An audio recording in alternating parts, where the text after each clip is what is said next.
Avem un scurt interviu pe care l-a realizat colega mea Maria Coma cu cel care este supranumit Sherlock Holmes al spargerilor din Europa.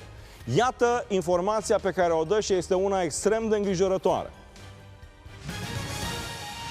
What do you think about what happened in Holland? Do you think it's a robbery on demand, somebody want, or it's something that just happened in a way?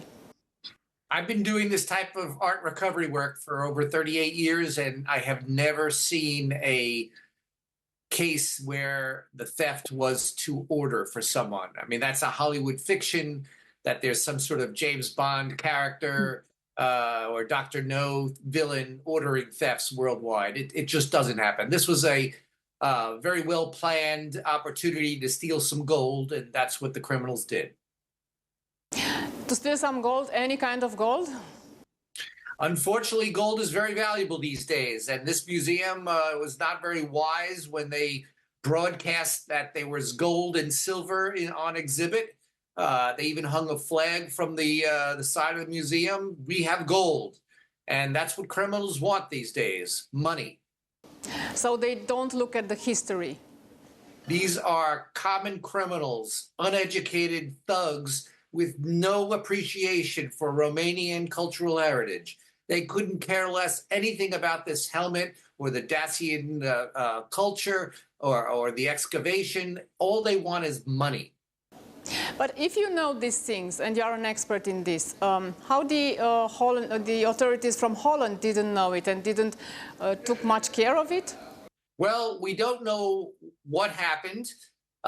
We have plenty of time to use this as an example of how we can avoid things like this happening in the future. But I think right now we need to concentrate on letting the criminals know that if they destroy or melt these things down, that they can face 2 or 3 times the amount of jail time.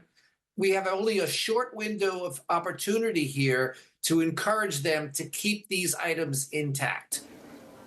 What do you think about the investigation in this moment? What would you do if you are going to be, supposedly you are part of the team, of the investigation team? The first thing I would do right now is I would issue some sort of a reward for information that leads to the recovery of these objects.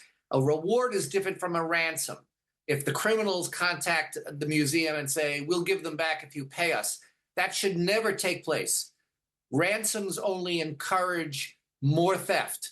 But there might be somebody who's working with these people or who knows what they've done or who knows who they are that might be willing to inform on them or rat them out or help recover the objects. And those people should be entitled to a reward. So I would make a very sizable reward notice available and make sure it is disseminated worldwide, because these criminals were most likely not from the Netherlands and probably not from Romania. Do you think in this moment can anyone be interested on these items on the black market? Do you think it's some negotiations? These items are unsaleable. The press that has covered this story, everyone knows about this. Every collector, every dealer of note is going to know this story. The criminals cannot sell these items. The only thing they can do to hide their theft is to melt them down. And that